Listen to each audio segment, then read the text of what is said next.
Oh, we're live, gentlemen and lady. Welcome to the best hour of your day, assuming your day is very, very mediocre. This is the Eric and Rodney Show, formerly with Robin. I'm not sure where he is, but today we have Becky Jolly's today's Robin. Welcome to the show. Please don't fuck it up. And our special guest, video extraordinaire, Jason Croft. Jason, welcome to the Robin-less episode of the Eric and Rodney Show with Robin. Why, thank you. I may have something to do with Robin not being here. We had a falling out. Are you the Filipino dictator that disappeared him? I can't say on the live stream, but he gave his location. I'll send proof of life. Oh. Well, listen, he wasn't that good anyway. I'm kidding.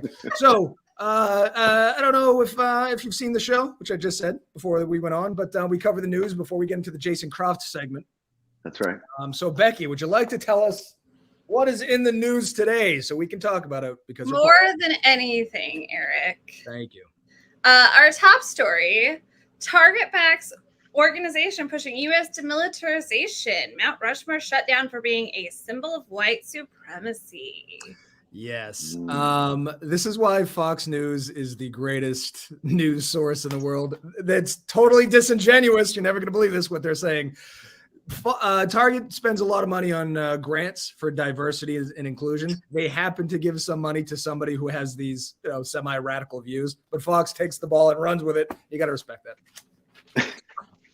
This story's from Fox? Uh-huh. Seems like they have their hands full these days. I mean, every time we get a Fox News story, it's always like the dumbest stuff. Was it yesterday? Last week it was UFOs? Yes. And today it's Mount Rushmore, and I don't even understand what the story was about. It's silliness.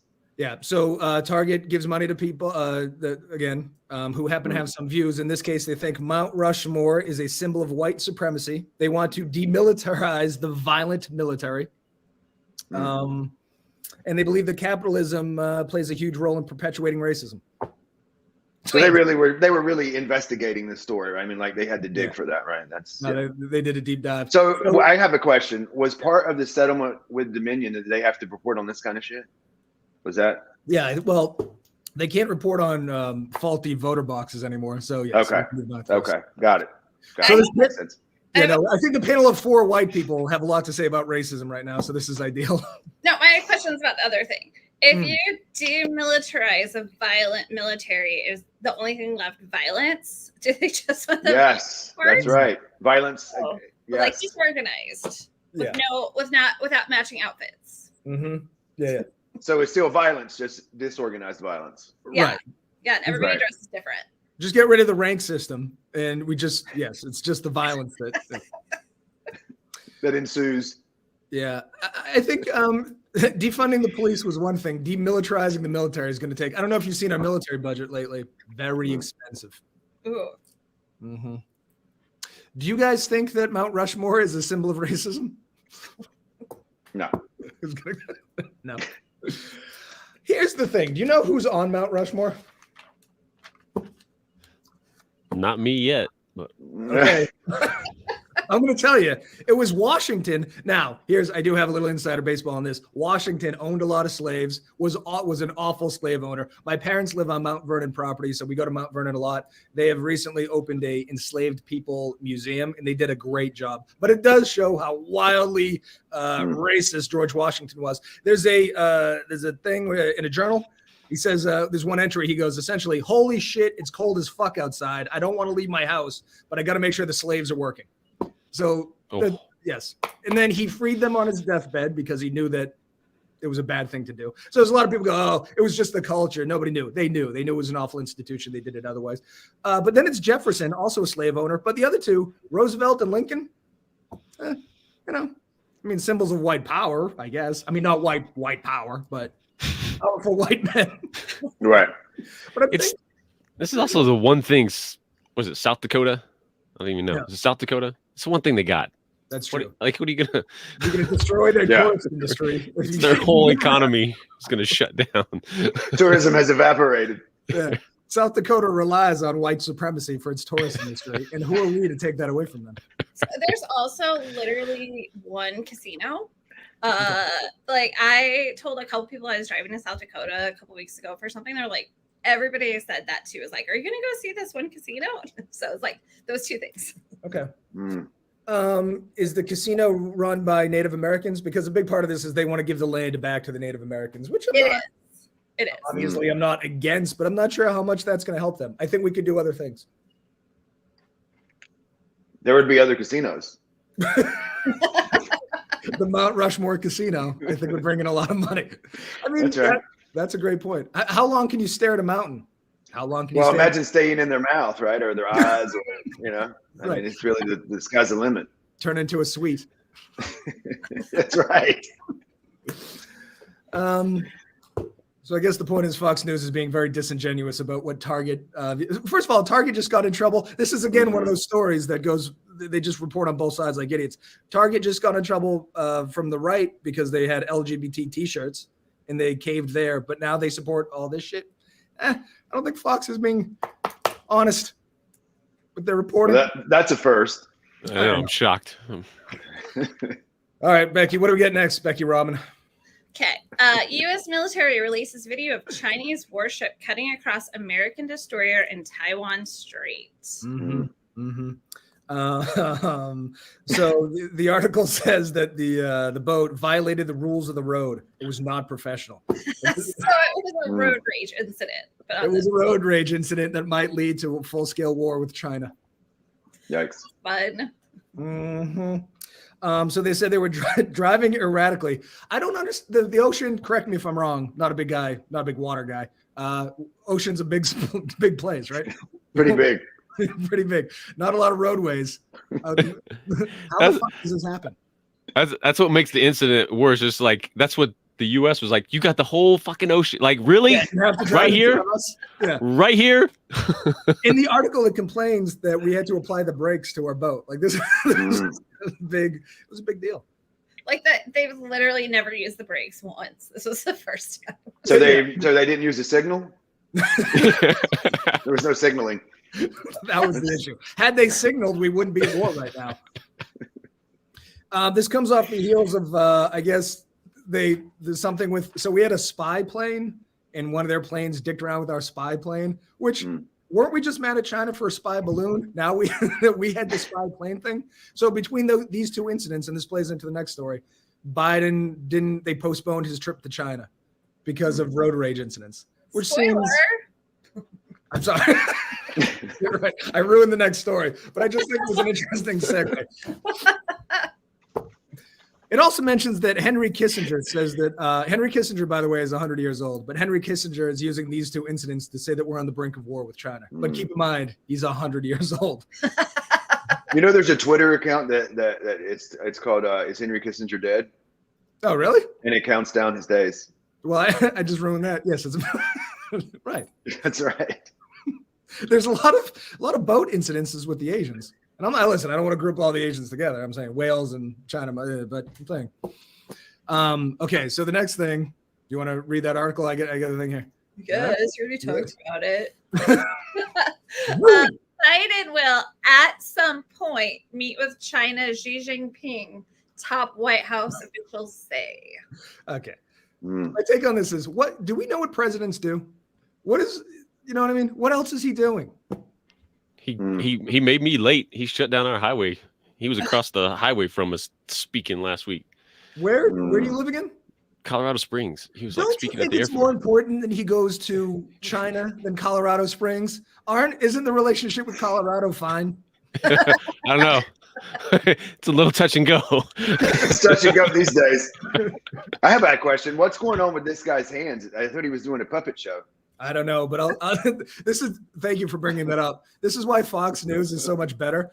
I defy you to sit through the 5 minutes where this guy talks. It's goddamn horrific. But it seems like that's all they got out of it was at some point. Well, that's the thing. They had a sit-down interview, and they didn't even schedule the goddamn thing. He just goes, yeah, at some point he'll go to China. Why is that a news story?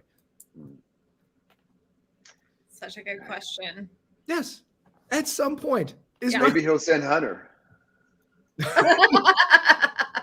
make sure you give him a laptop. Yeah.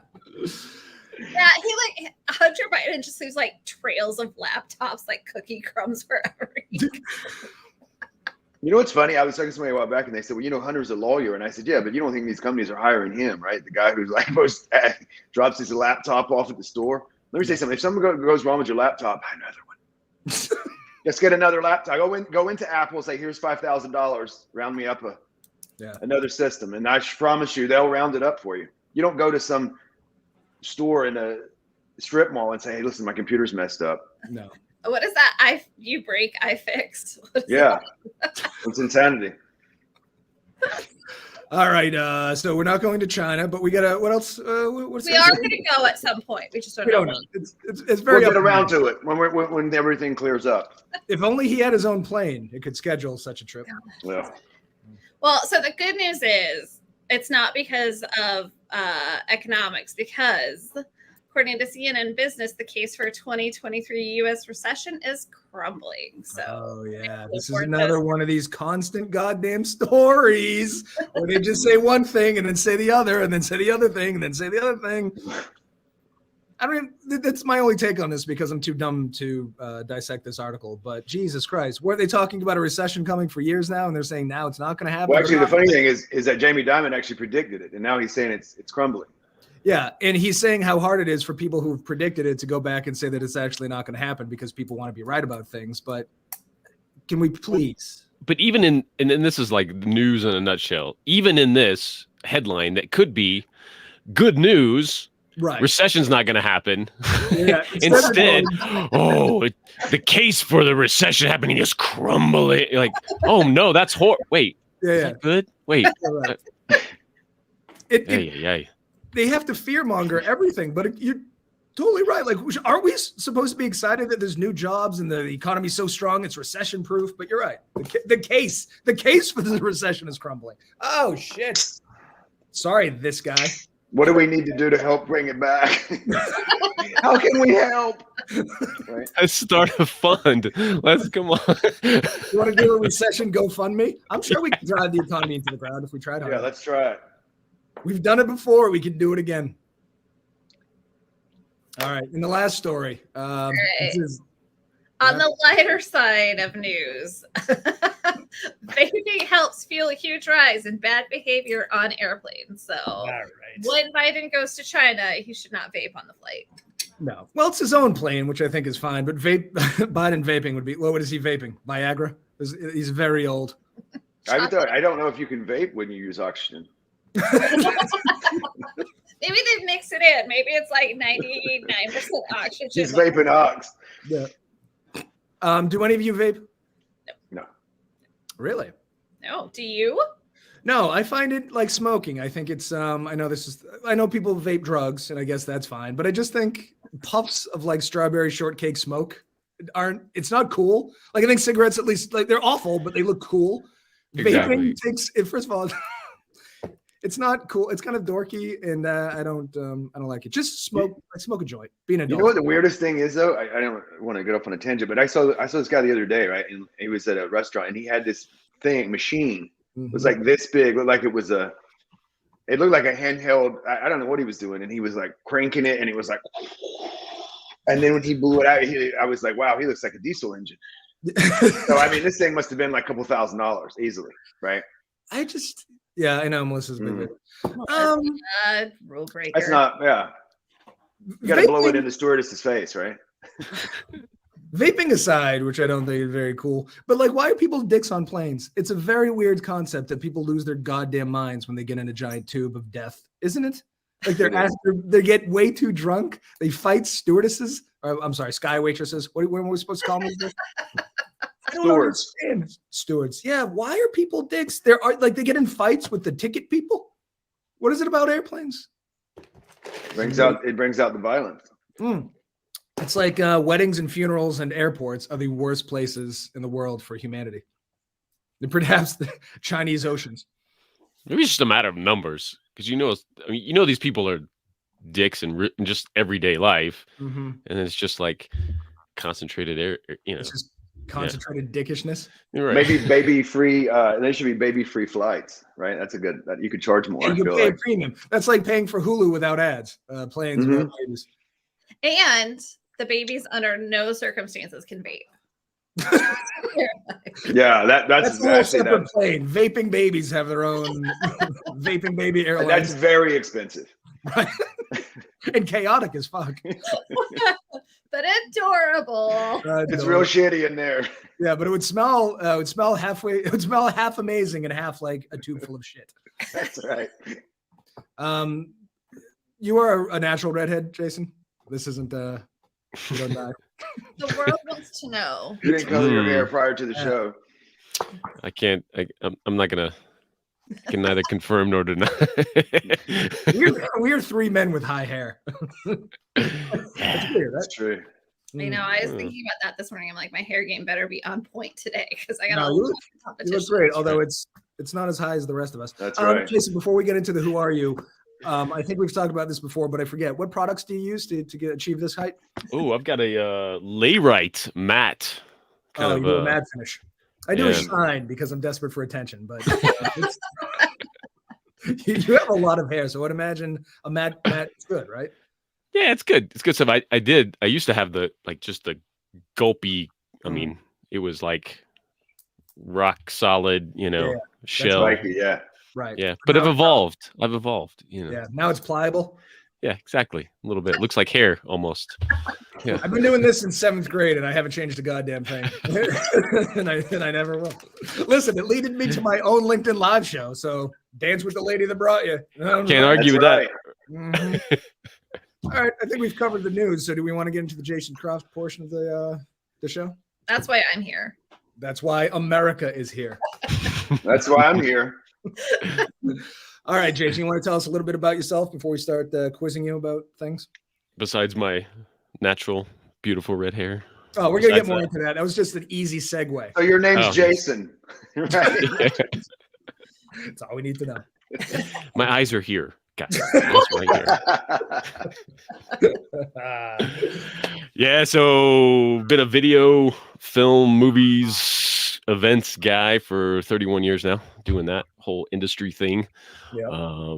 And really jumped in front of the camera doing this kind of crazy stuff with shows of my own since about 2015, just as a marketing initiative. Hey, why the hell not, sit in front of a camera and interview folks, just as,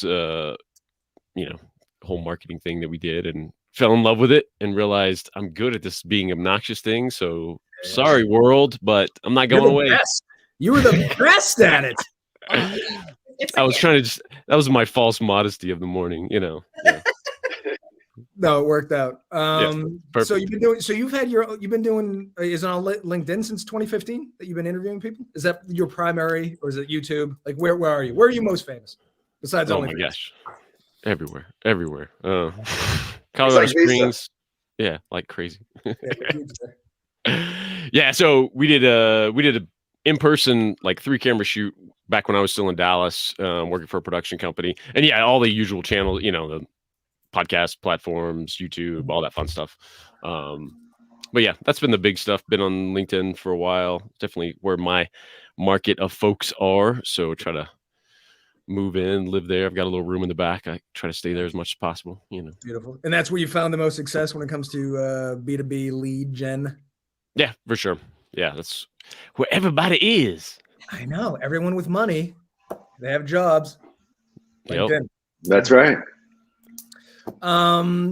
So we were supposed to do a weird snacks and stupid questions where I ask questions that humanize corporate America. But I mean, you can eat the snacks if you want, but I do want to get into who Jason Croft is as a man, as an individual. So I was going to go through the famous. Am I going to cry? Am I going to cry during this, Eric?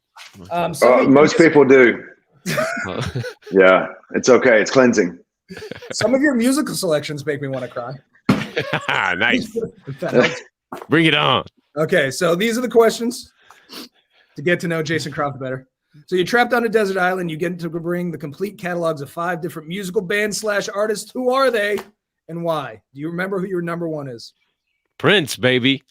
Look at this sexy son of a bitch. Yeah. My dear God. My hair's almost there. I'm getting there. I was going to say, see where that hair inspo comes from. Becky's hair is a little princey today. The interesting thing about Prince, though, right, and I think you may all know this, is that looking like that, he still was incredible from what I understand at basketball. Yeah. The right. Dave Chappelle, True Hollywood. That's right. Yeah. Charlie Murphy told us that he was incredible. Yeah. He crushed them and then made them pancakes. That's right. So it was either singing or ball, but looking like that. I mean, that's hard. Like if I don't play basketball, but if someone pulled up looking like that and said they were going to ball out, I would be like, yeah. And then so. And then in there, Charlie Murphy says it's going to be skins versus blouses. It is a game of blouses. The thing that I find fascinating about Prince, and I've said this a million times, he's like 4 feet tall. He wears crushed velvet and high heels and eyeliner, and he'll still steal your girlfriend. I mean, that's amazing. Yeah. You know, it is the most fascinating thing in the world. Yeah. Yeah. When did you get into Prince? What was the seminal Prince? Oh album? man! Like, holy shit! What, like, gosh, back when it was out in like 84, 85, the Purple Rain. Yeah, is that Little Red Corvette time? After that, yeah. I wasn't. I don't know. I wasn't born yet. I was born in 2003. I had the cassette. I was rocking it. Yeah. How old of a guy are you, Jason Croft? I am 48. Oh, you don't look a day over 47. So. Oh, well, thank you. I was going to say 45, but okay. Yeah. All right. I think you have some explaining to do with number 2. Oh, yeah. Neil's classic. Oh, it's every song perfection. Come on. Every song is perfection. Every song's perfection. You got to feel the Neil, baby. Feel the Neil. Right. I actually got to see him in concert in 2005. Yeah, oh man, it was fantastic. Was it you and 10,000 80-year-old women? Maybe. Yeah, I rediscovered Neil Diamond when I was just after college. I was waiting tables, and for some reason, I don't know what happened. Something clicked in my brain. It's just like, I need to hear some Neil Diamond. Somebody sang a song, something. Went and got like some best of, like a couple CDs, like at midnight at Walmart or some nonsense. Yeah. I was just like, I knew every song. I knew the word. I knew it was like, and I realized it was listening to the radio with my mom as a little kid, like riding around the car. And it's like, I knew all. So maybe that was the, infection that you might call it, but I call it. I think what clicked in your brain is early onset dementia. I mean, Crackling Rosie, come on. I have a specific hatred for Neil Diamond because he's Sweet Caroline, right? Uh-huh. Yeah. Okay. That's a great song. You don't like that song? Well, the Red Sox, for some reason, like he's not from Boston, doesn't make any sense. But like in the 7th inning, all of Fenway Park sings Sweet Caroline, and it drives me fucking. You couldn't have picked a lamer song. Like there's 10 billion fucking songs, and that has nothing to do with baseball. He's not around here. I was confused by it, but it's Neil, so I was celebrating. My hatred of him is softening with those lapels, though, because I'm a huge why did we shorten lapels? Because this is a good look. The hairy shag. I like his hair. His hair's nice. Oh, there's a lot going on. There's a lot to like about this picture of Neil Diamond. There's a theme so far that I didn't realize. This is Neil 2 weeks ago. Yeah. Strong jawline, great eyebrows. I mean, the hair is. What do you think this is 70s Neil Diamond, right? Oh yeah. Yeah. Yeah, maybe 81. They had color photography, but they chose not to use it. Okay, enough about Neil. The classic Neil Diamond to the next artist transition. I mean, I think this is very predictable, but Public Enemy. Now this is only one half. Come on now. I know. Come on. Chuck D pictures aren't as funny as this. Exactly, because Chuck D's solid. D. That's true. So why? How does one live a life where their island is both consisting of Neil Diamond? Oh man, and Public Enemy. So from I guess age like 9, 10 until college, it was rap and R&B in my life. Mm-hmm. That was it. Period. If you were white, don't even come near me with your nonsense, like at all. Like that was it. And solid. Gangster rap, solid stuff, but yeah, Public Enemy, my favorites. Yeah, I like that they ushered in the era of harder rap. Like, I'm not a big fan of the 80s, like, My name is something, like Beastie. Fucking Beastie Boys were in the Cubs. Like, I'm not a huge Run DMC guy, but Public Enemy ushered in the era that I like, which is like sort of gangster and hard. Because me and you, obviously, very our street credibility is off the charts. Oh, it's unparalleled. Unparalleled. Yeah. I read somewhere one time. Credibility when you use the full phrase like that. So I read somewhere one time that Flavor Flav actually never was in the studio with them when they recorded, that they would record and then he would go over the tracks as the hype man. I don't know if that's true, but that's what I read. Well, if it is true, it's fucking brilliant because it is. Yeah. I mean, he's world's greatest hype man. Yeah. Well, and I can only imagine any kind of session trying to okay, that's good, Flav, but okay. Could we maybe do? You don't think the bike helmet with the giant clock is into structured activities? Well, they also said too that that Chuck D was like serious about the craft, and that he was brought in to make it softer, and that when they tried to have him in the studio, it just, like you said, it wouldn't work because he was screwing around and Chuck D is serious. I can see that.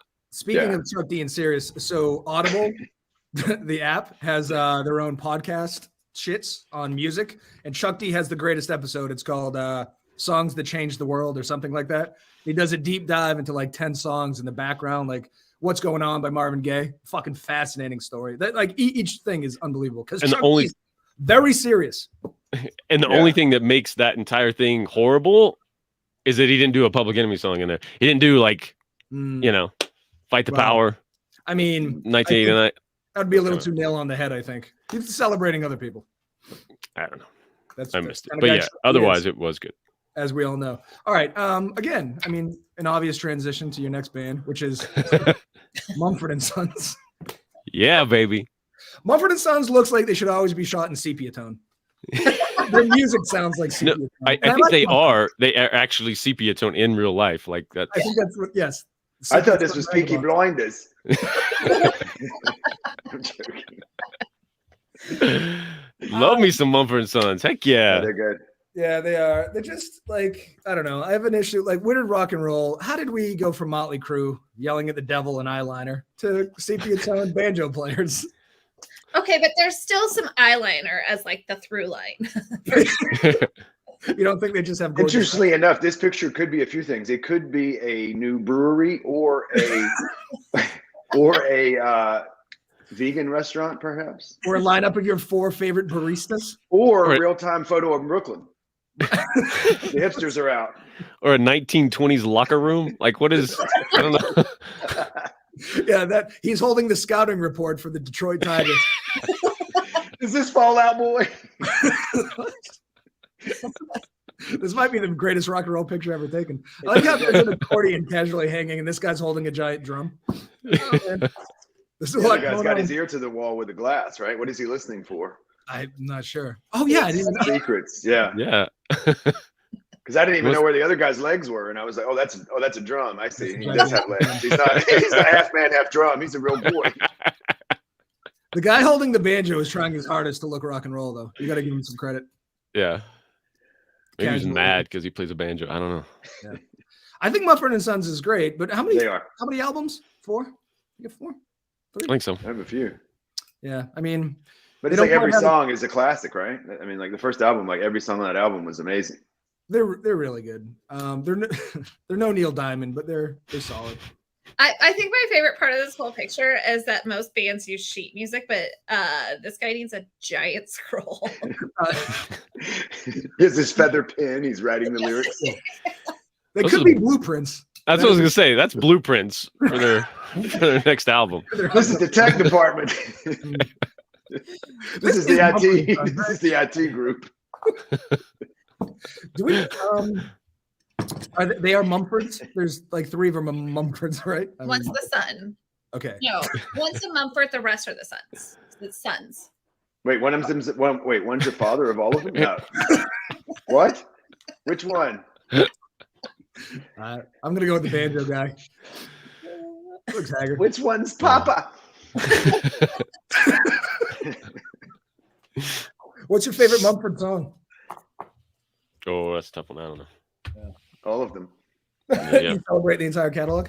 That's right. Yeah. Okay, start to finish. Your fifth one is a controversial band because a lot of people hate this band. I'm not one of them, but look at these fine young men. Oh yeah. U2. Look at Bono before he was a huge douche. Just a young man. Dreams in his eyes. And The Edge. The Edge. The Edge is a cool rock and roll name. It's no America's Sweetheart, but it's something. It's close. It looks like the three of them have a perm. I think that's just the weather. I think that just It could be the weather. Yeah, it's just a frizzy day. The guy back just combed it forward. That's a bold look too. Tell me about U2. How did U2 come into your life and infect you? Oh man, I'm just amazed with them too. Of like, I'm always amazed that anyone can keep going and like, you've got this. You have to be who you've been successful with, but yet you have to evolve for your own sanity or for people to like you. Like, it's such a fine line for folks, and I think they've just done an amazing job doing that for all these crazy amount of years. Were you upset that Apple demanded that their latest album be on your phone? Because that bothers Rodney, and it bothers me too. Like, I don't want them in my playlist. And which, I mean, early U2, fine. Like, put the Joshua Tree on there, but you did like your work that nobody gives a fuck about. See, that's the I guess I'm biased because I'm a fan. Cool, thanks, Apple. But like the other thing is just like, are you? Was it that big a deal? Like, oh, here's free stuff.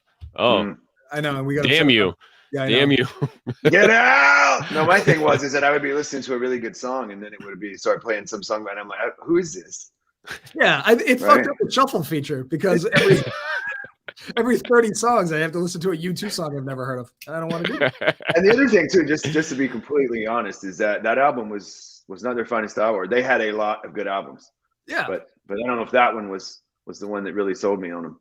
Right. You know, it's I bitched about people getting mad at Target for the LGBT thing and like, you know, how our lives are just so good and easy that we get mad about that stuff. And then I just discovered that I'm mad at Apple for putting a free If you Apple. We weren't mad enough to go to Android. No, don't be crazy now. Don't start talking foolishness. That's a bridge too far. I was just mad enough to talk about it. Right. That just describes like most of America, right? Most of the internet. Like, well, I'm mad enough to talk about it to a couple people, but you know, I'm not going to do anything about it. What am I? What, I'm principal? I'm not a vigilante. All right, the band you hate the most, I think, is band quite hateable. I mean, just look at this fucking picture. But, oh my god, Rush. I wouldn't even know that was them. Like, oh, I hate them so much. Yeah. That's them. That's Rush. No, they are. I thought there was 4 or 5 of them. No, just 3. Well, now I think one's dead. So you always ask people, right? And they'll be like, I remember when I was in high school, this guy would be like, have you heard of, I think it was 2112 or 2223 or so, I don't know. And he's like, I said, no, man, I don't know what it is. He's like, whatever the guy's name is, he's the best drummer in the world. You ever heard Tom Sawyer? Yeah. And I was like, I mean, you know, it's like people were like, you got to listen to this song, and they're acting like it's Stairway to Heaven. You know what I mean? And I'm like, this is not Stairway to Heaven, guys. Thanks, though. No, it's Canadian Stairway to Heaven. That's the problem. Like, you know what I mean? It's Stairway to Heaven. Instead of using sugar, they used vinegar, salt. Yeah, because that's what makes it worse is like the throngs of just like the greatest band in history, and it's just like, oh my god. The other thing I don't understand is, okay, and I know this makes me sound stupid, but drums, it's just banging on things. How is he the best banger of things? You know what I mean? He bangs the fastest. Yeah, like, is it speed? Like, what is, I don't understand. I even watched, there's a documentary on Netflix. It's great. It's called Count Me In. And they try to explain to you what makes drummers different, unique, and special. And I was all about the documentary. Then it ended. I was like, I still don't get it. But then I also have heard people tell me, and again, I'm with you on the drumming, that Tommy Lee's the best drummer. And I think to myself, Tommy Lee's a mess. So, right. If you could be the best at something and strung out on heroin, I don't think that thing is very hard to do. And the other thing about Tommy Lee too is that Tommy Lee at one point was in a cage, turning around, still beating the drums. I mean, that's, you know, and so on drugs, not that smart, and in a cage rolling. I mean, you're right. It's such a low stakes thing too, because you never do that to like a pilot or a surgeon because it has consequences. But like drumming, like how hard can we make this because it's that fucking easy? You're gonna take his legs off while in a tube. Oh, that's another great. The fucking Def Leppard guy does it with one arm. How hard can it be? That's right. You can't play guitar without another arm. I don't think. No, I don't know. We've covered this much without addressing the front man's mustache, which it looks like it smells like pee. I mean, what? That is a prepubescent. Like that is Well, not. what a about man's they all need conditioner? I mean, that's obvious, guys. Come on. And this guy on the right here has got a lot of split ends. I mean, let's be real. But he's got a nice gold Casio watch, so we can't. Yeah, take that's right. Is that That's Neil true. Peart? Does anybody know which one of these is Neil Peart? The drummer. Yeah. I don't know which one. I just know he's the drummer. That's the guy. I feel like it's the guy on the far right. That's the best beater of all time. May he rest in peace, by the way. The other band you hate, I don't have a picture of them, but Radiohead. Oh, Radiohead. Yeah. I know. I like Radiohead. That's on Rodney's top 5. I could see why though. I feel like a lot of people caught Radiohead around OK Computer when he's like making noises, and it's like what? I just feel like every Radiohead song is just like like that's every Radiohead song except Creep. Like yeah, Creep was a great song. And now they came alive for Creep and then fell off. Let the computers play for the rest of existence. Yeah. I mean, that was one hell of a list. Your island is it's easy listening. Well, it's usually it is usually it's the Beatles, so it was good to hear it mixed up a bit. Oh yeah, not having the Beatles or Queen was. Yeah, you're not a big fan of Queen. No, I mean they're fine. Like it's good. Mm-hmm. Their catalog might actually sell for $1 billion. I just read. To who? Ooh. Some record company. Oh. Probably David Geffen. Who knows, right? That guy needs more money. Geffen has some cash. Okay, so the next question, I think we learn a lot about somebody through the food they like. So this is the question. You're on death row. What's your last meal? You get an appetizer, 2 main courses with sides, a dessert, and a drink. You're starting off with a classic, which is spinach artichoke dip. But what I like about you is it was no just normal spinach artichoke dip. You specified the restaurant. Houston's? I don't, where's Houston's?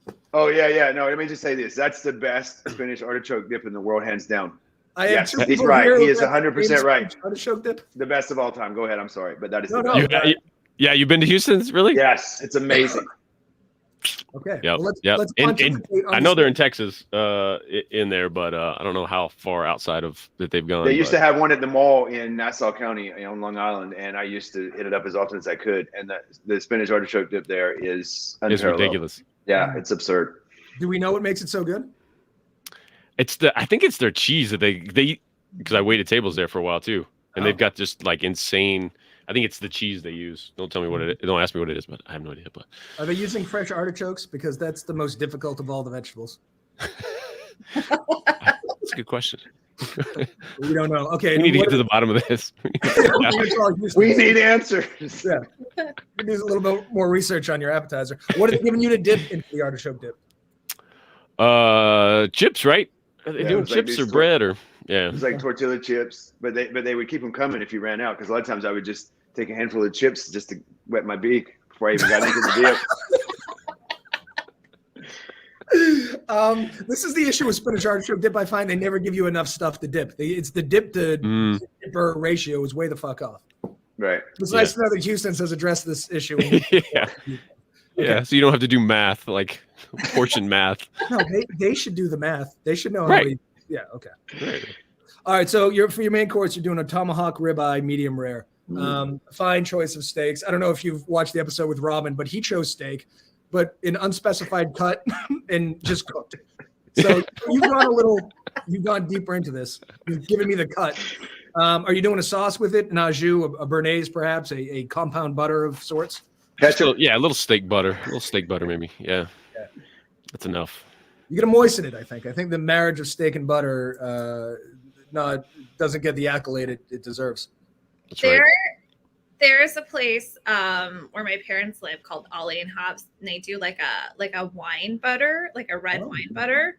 Oh, so good. That would be very good. It would be so good on a steak, though, because like wine and steak. We've got to take that to the Philippines. Write that down.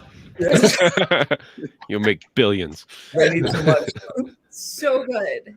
Okay, so you're doing a tomahawk ribeye, medium rare with some sort of butter. Your main course, a fresh lobster from Antigua. Is that a restaurant or is that a country too? country. Yeah, a little island. Country. Yeah. Oh, you're going we have to get a lobster from Antigua from you. Why? Yeah. I don't know how you're gonna, because it's the best I've ever had. But hey, I'm on death row. Logistics aren't my problem. Yeah, they'll sort it. Let them sort it out. Yeah, they'll sort it out. Yeah. What was so good about this lobster? It's better than a Maine lobster? I guess just freshness. It's the freshest I've ever had. So they catch it. They go out in the water and catch it. Yeah. They with their hands. They lure it in. Little trail into the pot. Are you boiling it and dipping it into butter? Is that how we're preparing this? I don't prepare. I don't have to cook this food. Yeah, but what if he's on death row? What if they microwave it? Horrible. Yeah. I'm just curious about the I preparation. like it as chewy as possible. Great news for you. All right, so we got our lobster. So your side is going to be macaroni and cheese from Del Frisco's, which I've had. It's delightful macaroni and cheese. It is. It better Greatest be, on the planet. A side dish that costs like $16. Right, exactly. Yeah, very. And I'm a macaroni and cheese fan anyway. Some people don't give two credit. I'm a fan anyway, and it's the best I've ever had. So yeah, I rave about it. I think the country enjoys macaroni and cheese, particularly toddlers. Toddlers love that shit. Exactly. My tastes have not evolved since I was 2.5. You had it, and I was like, I'm going to eat this when I die. He's like, write this down. This stays. Yeah. I was like 3. I was like, hey, Mom, when I'm on death row, this is what I'm ordering. That's how fucking good it was. And then, so for dessert, you're doing perfectly soft chocolate chip cookies. That is very, speaking of toddler's delight. Huh? Yeah. Yeah. Yeah, exactly. Toddlers love fresh lobster. Yeah. Is there any, like your mother's cookies? Is there any particular cookie or just want soft cookies? Yeah, just soft, not this stale as, here's a crispy chocolate chip cookie. Get the fuck out of here. You're going to rip your teeth out on it, right? Yeah. No kidding. Yeah, I am also confused about crispy cookies. That's not the time for Christmas. I mean, listen, it has its place in cuisine, but not in cookies. No, Exactly. not in the cookies. Save Don't it for put a the chicken. freaking nut in there. Don't put a. Don't ruin my damn soft cookie. Your death. You made death horrible. I'm glad that you're strongly opinionated about this. And then for your drink, you're going with an espresso coffee. Yep. I love it. I know you don't drink booze, but now would probably be the time.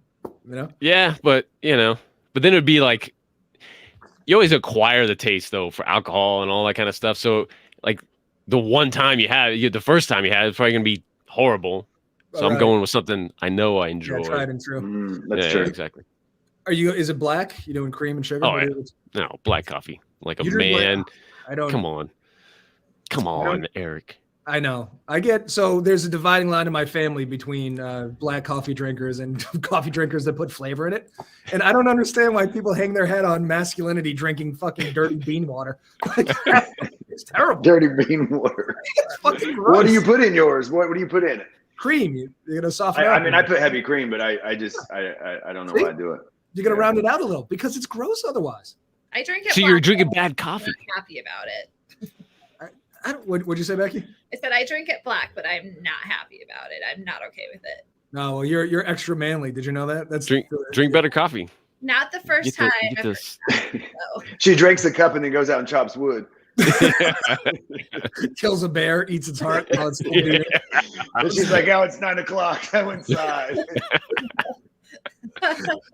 Jason, have you had it with cream? Yeah, I went through a phase. Yeah, sweetened the coffee. When you were a toddler. Exactly. He was just a baby. Yeah. Listen, by the way, you've got some balls dictating to us what we're putting in our mouths when you're going out on macaroni and cheese and chocolate chip cookies. Yeah, but there's not a manly dessert. Like, what do you? A flambe. Shit's on fire. Don't even put it out. Just eat it. Just exactly. Yeah, you don't even put it out. Yeah, your eyebrows are burning. You don't give a fuck. Your beard would be a blazing inferno, a redhead inferno. That's why I'm on death row in the first place, probably. Yeah. All right. No one can ever answer this. Actually, I think one person did, but this is a bonus question. While the state is putting you down, whether euthanizing you, what song from the above artists would you like playing? As we cast you off to hell? Ooh, I gave you my funeral song is a song called Sometimes It Snows in April by Prince. So that would be appropriate because it's a good funeral song. I'm gonna listen. Okay, that's beautiful. But if I wanted to lighten the mood a little more and just go out, enjoyable, probably Cracklin' Rosie. Well, Cracklin' Rosie by Neil Diamond. No Sweet Caroline. No, or we could do, like Stick It to the Man, Fight the Power, Right. from Public Enemy on the way You know what out. I'm gonna do for you? A medley. We're gonna do a mashup. Nice. We're gonna have Flavor That Flav you put it two together. sings those songs. Yeah. Oh, that's good. That's real beautiful. Yeah. And Flavor Flav could hype it up. Later, though. Later. Yeah, Don't believe the heart. Right. He'll get there like 10 minutes after I'm dead. Like, yo, I'm ready. Let's go. You don't think Flavor Flav is prompt? Okay. Even with that He fucking doesn't clock. have an excuse. That's why they fucking hung a clock on it. Dude, fucking a big one, too. Fucking session starts. The audacity of Flavor Flav being late, right? He didn't know what time it was. I guess it was upside down. He was always like 12 hours late. Is it because it's Is that upside the problem? Maybe, there's I a don't know. time difference. That makes sense. Yeah. Great. He had a great reality show, by the way. I don't want to go off on a Flavor Flav tangent, but Flavor of Love was one of the greatest things that's ever been on television. Remember Hoops? Hoops? She has an OnlyFans now. If you're interested in seeing Hoops naked, I think they all do. She made her way into a song by The Game, where he was talking about how she. Well, you should probably just. It was pretty bad, but yeah, it let us know. You know what it did? It clearly identified Hoops' goals. Okay. I wonder what they were. Didn't she date Shaq for a little while? I don't know. I know she dated Flavor Flav until the show ended. You didn't keep up with Hoops after that?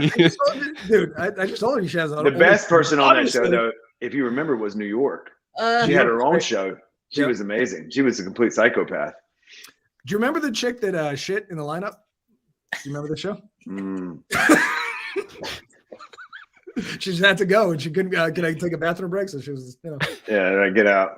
liberating, and she was in a dress, so it was perfect. All right, enough about Flavor Flav and his shitting girlfriends. Your top 5 favorite movies. You have some interesting ones on here. The number 1 is Magnolia. It was great. Yeah. It's Tom Cruise, right? He is in that, yes. Oh, Magnolia. Yeah. I thought you said Steel Magnolias. Magnolias, yeah. That's great movie. Tom Cruise is not Still in a second. Magnolias. It's like, I don't think he's in that one, is he? That was around the time of Risky Business, maybe. I don't know. Yeah, Paul Thomas Anderson. Oh, love every. That was a thing great he does, movie. but Yeah. yeah, that was one of those, like, in my filmmaking days, like, if I'm gonna ever make a movie, like, that's the movie to make. Just it was ambitious. yeah, it's fantastic. We don't have much time to pontificate on each one of these, but so we're just going to go to the second, which is very confusing to me. Nixon. Nixon is in your top 5 movies of all time. Have you seen it? Yeah, I thought it was good. Wait, who Oliver was it? Was it Stone? Kevin Costner? No, that's JFK. Oh, Anthony Hopkins playing Nixon. Oh, I've man. never seen it. Please go do a deep dive real quick about Nixon and why you love it so much. Oh, yeah. Oh, my God. The acting, Anthony Hopkins' performance. I think he actually had a nervous breakdown during that production. Combination of, like, into that character plus fucking dealing with a nutcase Oliver Stone while he was still sane enough to make good movies. Right. Like, that was right at the end. Like, huge fan. The writing's phenomenal. You get the good uncut, like, 3-hour and 10-minute version. Oh, just That's like a long time. manic and So it's like so good. it's like a film nerd movie because you got Oliver Stone and Maybe so, but I don't know. But it also, and I have no, like, I don't give 2 shits about Nixon, like, right. the person, but just the performance and writing and everything, and how humanizing and emotional it still is too with this character, and just all his insane faults and history rapid fire in your face and all that. Oh, so good. I figured it had to be like a movie nerd thing because no one likes Nixon that much. You know what I mean? There's going to be some behind the scenes. Yeah. You don't know the Nixon fan club? Right. Yeah. It's not like the Alex P. Keaton Nixon fan club. Yeah. They're coming for us. All right. So your third one, A Few Good Men. That is, speaking of Tom Cruise, he does show up. Oh, this is the second Cruise movie on this. Ooh. Yeah, Tomcat's in that one. But the movies you hate. This is very Tom Cruise heavy. But You Can't Handle the Truth, right? Wasn't that Wasn't that the line? Yeah. Mm-hmm. That was it was a good pivotal, like when that came out too, was because from age 11 I wanted to be a corporate lawyer. Like that was and so it was in that pivotal time of like transitioning from wanting to be a lawyer to making movies. So it was just like that perfect little little sweet spot in there for me. But yeah, it's a good one. It's a good movie. Yeah. Did you consider joining the military after that? Never. So, No. no. I didn't want a code red. I didn't want to have a code red.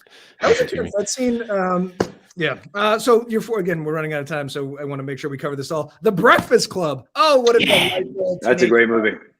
Oh yeah, and that's definitely one of the from back in the day. I had that movie memorized, like watched it so many times. But yeah, Emilio nostalgia. Estevez's greatest role, I think, outside of the Mighty Ducks films. What about his Young Guns role? Oh shit! I forgot about Young Guns. Yeah. You know what? I'm not giving Emilio Estevez his due. He also did a movie with his brother, a comedy where they were trash men. Oh yeah. Oh yeah, I saw that. That's right. Men at Work, right? Men at Work. Yeah. Oh, that's a great movie. Look at you. My 80s movie. What has Estevez done recently, though? Do we know? He's directed for a while. He's been doing that, but Drinking Tiger Blood. Not being fucking crazy ass Charlie Sheen. Being glad being the positive example of his family. I don't know what he's done. I wonder what he looks like these days. It's scary to go back and look at all our favorite stars of the 80s because time has not done anybody any favors. Besides us, obviously. We're frozen in time. Your fifth movie. First time on this list, The Fantastic Mr. Fox. Yeah. That's a great movie. Yeah. You have An animation. And I love Wes Anderson, love all his movies, and I think that's still like not the animated version. Like I just think that's one of the greatest Wes Anderson movies. Just was it George Clooney, the voice of Mr. Fox? Yeah. Yeah, that's a great movie. I saw that, and I don't like cartoons and that kind of, but I thought that was amazing. Wes Anderson has a very particular feel. Like there's no mistaking a Wes Anderson movie. Oh no, and he gets I think he's just like in a deep meta Wes Anderson loop. Like it gets more Wes Anderson, and then it's like a Wes Anderson making a Wes Anderson movie of a Wes Anderson movie. Like and I love it. It's just fantastic and ridiculous. And then the movies you hate, all the Mission Impossibles. Sorry, Tom. You had two every single Mission Impossible. Wait, all 27 of them? Or is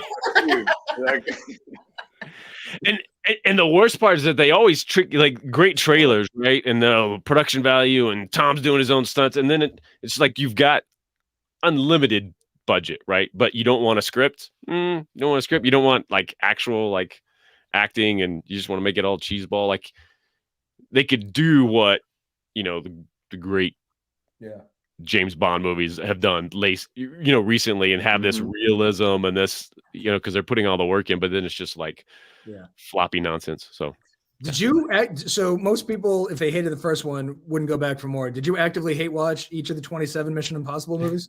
No, I can't remember where I stopped. Did I stop at 3? Maybe at 3. I stopped pretty early on too. I'm like, you ain't getting me again. Now where do you stand on the Fast and the Furious? Oh my God. And see, I went through like, oh, let's play like, oh, they're ridiculous and stupid, and we'll go. But then, I don't. There's a whole layer to that that's just can't do it. Can't do it anymore. All right, you don't have to justify your hatred of Mission Impossible. But one of these news questions, I think this is a good one. So I asked you what your most controversial opinion is. Not that controversial, but no, it's not. I mean, listen, and not don't go on a racist tirade or something about Palestine. It's a good one. I hate people named Becky. I'm just gonna say it right here and there. That's not controversial. That's widely accepted. I ruined it for everybody. Let's be fair. Like Adolf Jolly. Go ahead. What is your most controversial opinion? That you don't have to be freaking nice to people, like in nice mannered out in the world. Yeah. We all know those people who just want to talk, and they just, who gets trapped by those people? Not me. That's who. Because I walk away, cool, and they leave, and like there's some weird social norm that is like, well, you can't do that, and like, oh, I just got trapped in the grocery line from somebody talk. I was like, I didn't. And I was right there next to you. You know why I didn't? Because I walked away. I saw them coming. So I saw their first little like, hey, blah, blah, blah. Nope. I'm out. And then, Wait, so what do you do when that happens? Right. Sorry. Yeah. Exactly. I walk away. You just So if I walked up to you and I mid-sentence? just started talking, what would happen? You just walk off? Yeah, if it was like not interesting at all. Yeah. I've closed the door in someone's face before, just mid-sentence. I'm like, yeah, that's good, man. That's a Why really didn't we lead with this? We buried the lead, guys. This is quirky as shit. How often do you find yourself walking away from people mid-sentence? Not too much because you know how to avoid it. Exactly. Because they know. Yeah. Yeah, exactly.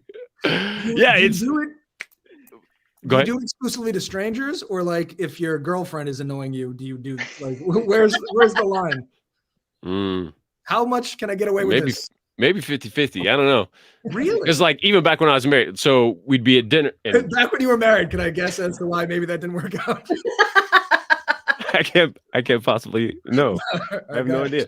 Yeah, back when you were married. Yep. But yeah, so old 140-year-old couple, at the booth next to us as we're up, leaving, starting to go, and they the wife starts talking to my wife at the time and blah blah, and cool. She's not talking to me. I walk out the door. Think I'm gonna stand around like we're in this together? No, you did this to yourself.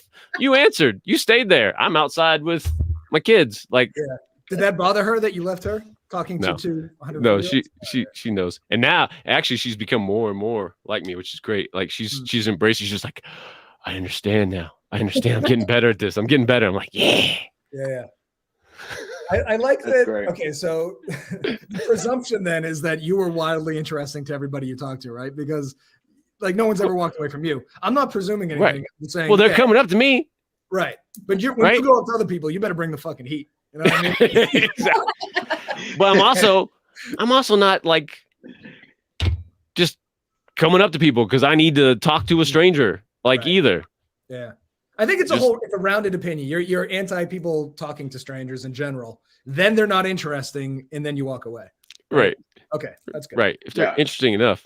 I had a guy. I'm pushing a cart in Sam's, and a guy is just like, I don't know. I guess, hey, yeah, go ahead. Is like entrance into like conversation. He's like, hey, let me tell you a joke. I'm like, oh, Jesus Christ, here we go. Like this is racist of me, but old white guy, and I'm white. I'm expecting the worst of the worst, and it was some stupid potato joke. I'm also fascinated by people. Like in that situation, I'm like, ha ha ha, I'm nice, and we go our separate ways. I'm also fascinated. It's fascinating. Have you guys ever had the urge of just like, hey, there's somebody I don't know at all. Hey, you want me to tell you a joke? Like, no. Like it's Never. fascinating. Maybe they're much more liked people than myself, though. Maybe they're human and nice. I don't know. Can I psychoanalyze you for a second? I know why this bothers you, because for a living, you have to feign interest in other people's stories. Like you interview people on the internet. So you mean like the last 58 minutes? Like, it is hard work. I didn't know if it showed. It's not easy. Yeah, that's so. You're just like this for an hour. Did that occur to you that it's because of your job? Well, but isn't that an Sam's? What's that? Go ahead, Becky. I said the most disturbing part of that story for me is that you go to Sam's. Where else is he going to get macaroni and cheese in a canoe? Right. In bulk. Both Right. of those. I have to buy 3 canoes if I want one. And your lazy day jeans.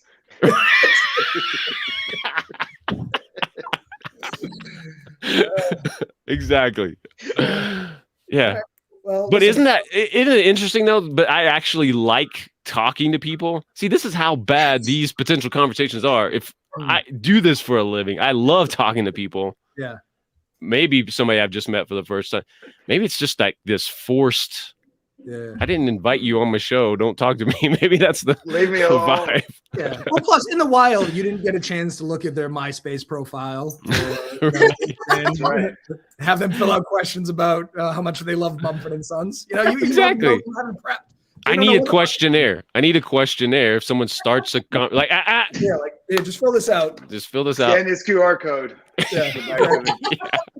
The first question should be, where's the best spinach artichoke dip? And if they don't say Houston's, fuck them. Exactly. No. That's an easy disqualifier right there. I agree with you. All right, guys, we filled up the hour. We did it. Oh my God. It's all downhill from here for the rest of the week, folks. Sorry. Absolutely. The rest of the show, for as long as it goes, it's never going to top the second show. So, all right, guys, thank you for showing up. Appreciate it. Thanks for having me on. It's been a blast. Yeah, it's been fun. All right, bye, America.